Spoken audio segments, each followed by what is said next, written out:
This is an angled ergonomic bezel pusher burnisher. This is a round end ergonomic bezel pusher. The high impact plastic won't scratch the stone or the bezel if you have a slip of the hand. They can be held like this to form or burnish. In the hand like so is a typical way for forming. Into the palm, index finger helping to control it. Then I have what I call the thumb pull, which comes across like so, where you can pull on the bezel pusher with your full force of your hand.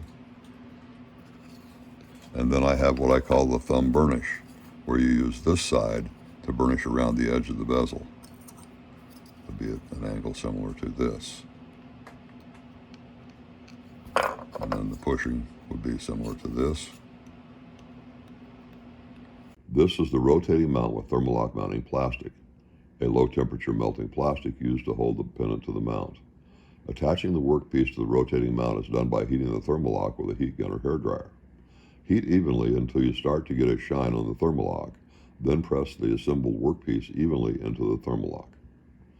Allow to cool before starting to work on the piece. And then give it a shove in, nice and solid with two hands, if necessary. Preferably as close to the center as you can get, so when you rotate it stays pretty much near the center.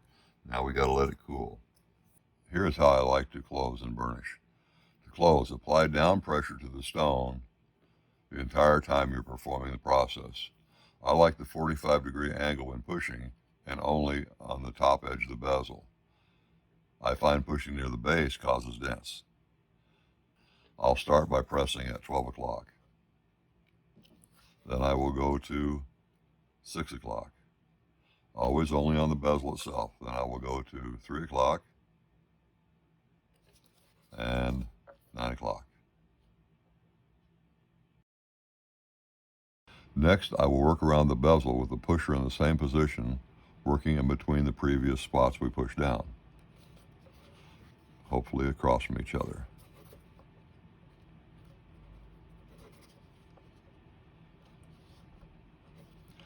Then I'll watch to see if I have any points appearing. I do not, so I'm going to continue to push opposites.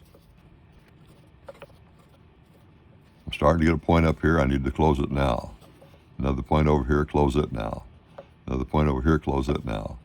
Keep closing the points, because if you don't close those points right away, they develop into creases. And then I'll keep working around it.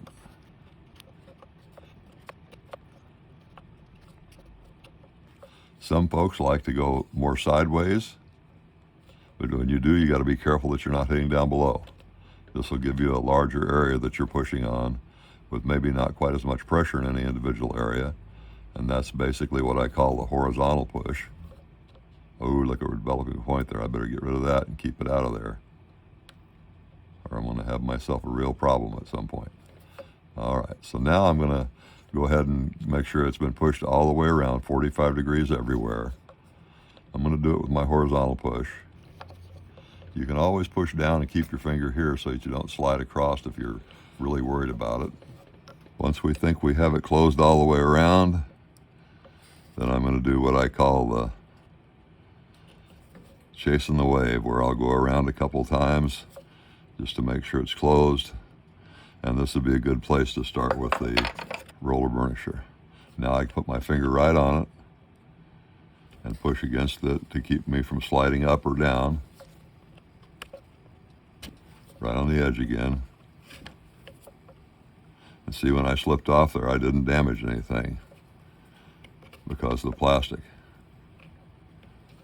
So now I'm going to use the burnishing tool with the thumb pressure. Now I'm going to use the round end burnisher, the same angle on a lot. Now up here I'm going to keep working it and see if I can't work some of those little pieces out. Now on a smaller piece where you might not be able to get into it, you can work like this as well, where you're coming in from the top. Got a lot of pressure on here, so it really helps. Alrighty, so it looks to me like that's about it. To remove the workpiece from the mount, heat the workpiece with the hairdryer or heat gun while lifting or prying up gently on the workpiece until it releases. If you heat too much or too long, you will get a lot of residue on the workpiece, which becomes troublesome to remove.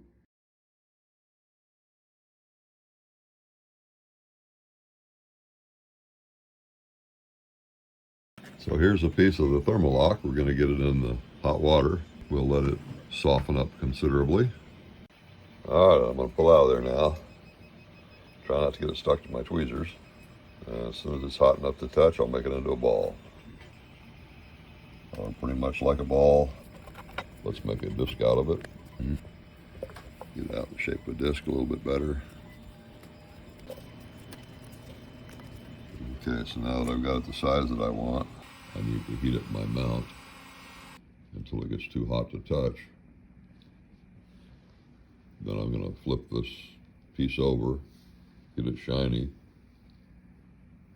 and apply it to the top. Now the back side should still be pretty cool. Okay. Once we let this cool, we can put our piece on there.